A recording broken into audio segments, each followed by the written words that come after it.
YouTube anime lovers. It's Anime Wolf. Felt like I haven't talked to you guys in a while. I've been really busy, and I've realized I haven't gave you guys a Seraph at the end, you know, review on the last episode, which is episode 5. But like I said, I've been really busy, man. Actually catching up on shows, anime. Um, just got done with To Love Ru, Darkness, the first Darkness series, so about to start watching the second one. Then I'm watching Yudawaru Mono, the original series. So yeah, it's just a lot. And now I'm trying to work on this video for the end of the year. Yes, you hear it here first. So I'm gonna do like a top 10 anime of the year. I thought about doing it after every season, but I was like, nah, maybe I'll do that next year. But top 10 anime of the year, and it is kind of really hard to choose 10 because it's like between 30 shows, so it's like only 10.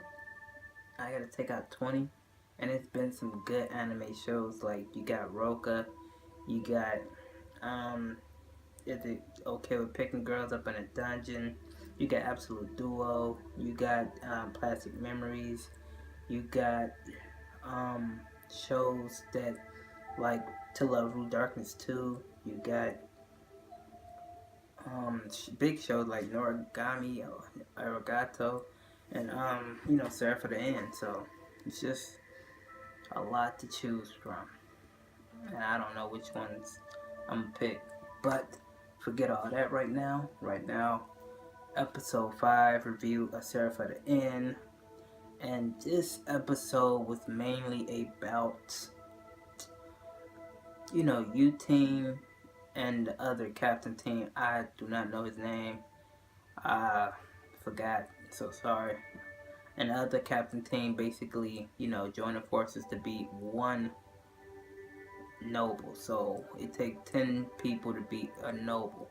Technically 11. So that tells me them vampires is nothing to fuck around with. So it's like 26 nobles. So you might need like 300 people that's actually good at fighting to beat these 26 nobles.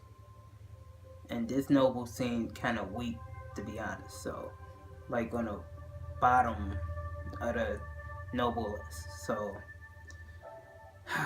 they're in for a fight in this war. So basically, we start off in the episode where the captain of the other team is basically lecturing them and telling them stuff, and you kind of like laughs, and it gives them a bad feeling because this is not a game.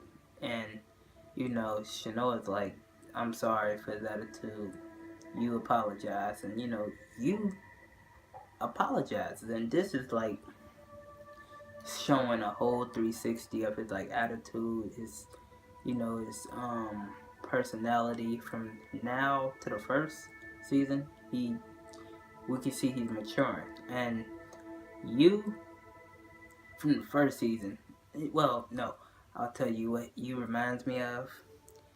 He reminds me of Yusuke off of Yu Yu Hakusho. So that's honestly how his personality reminded me. How he was stuck up and cocky in the beginning to being humble, and trying to find the best way possible to save his friends and protect his friends. So that's kind of funny that they both names is you. So it's honest to God what he reminds me of. But so he said, I'm sorry. We do have something in common, and he said that we don't want nobody to die. I don't want none of my team to die, and I don't want none of your team. And he said their names, which shows there's a sign of maturity that he actually took the time to research them and know them by name.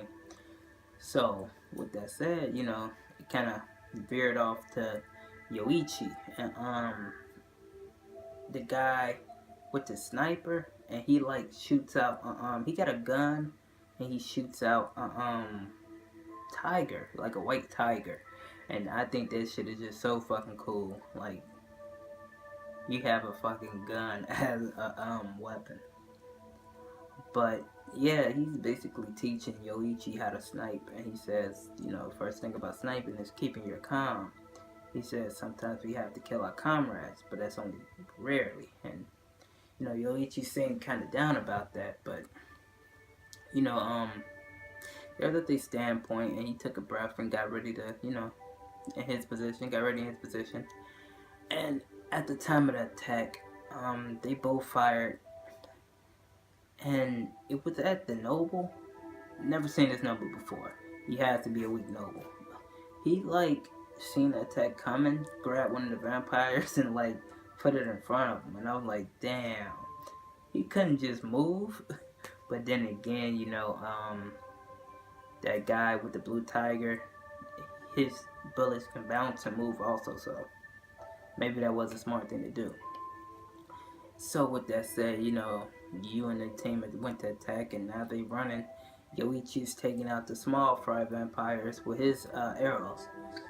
And basically, it's like 9 against 1, and it was a hell of a fight. They basically ended up cutting his arm off and having to tease him to come towards them to beat him. This girl was about to die. He tripped her and hit her and was finna slice her until you cut his arm off. And it was kind of weird because he was alright. And then, vampires can reattach their arm, but not if they don't grab the arm. So, what's his name? Kamuzuki? I hope I'm saying it right. But the red haired guy basically mocked them. It was like, yeah, if you want your arm, come fucking get it, basically. And the vampire, which I think is also cool, their swords, you just say, sword, take my blood, and it stabs their hand and drink their blood. I don't know if that's they're working with demons also, but I think this shit is cool. So, he went and ended up, falling into a trap where, everybody's attacking him, and then the captain from the other squad with the spear kills him. So, pretty good episode action wise. It gives me a standpoint what they actually had to do to kill a noble, and it probably will be a one-on-one noble battle, but only in a tough situation. But with that said, YouTube, that was review 5, episode 5, and I just think they got a lot in for a lot with these vampires. And also, I kind of want to see if Mikhaila, if he can turn to what you turned into. We know you was experimented, and now he can turn into that crazy sin killing machine. Can Mikhaila do that? Was he tested on? They was from the same orphanage and everything. So it just makes me wonder a lot. But YouTube, with that said, peace out.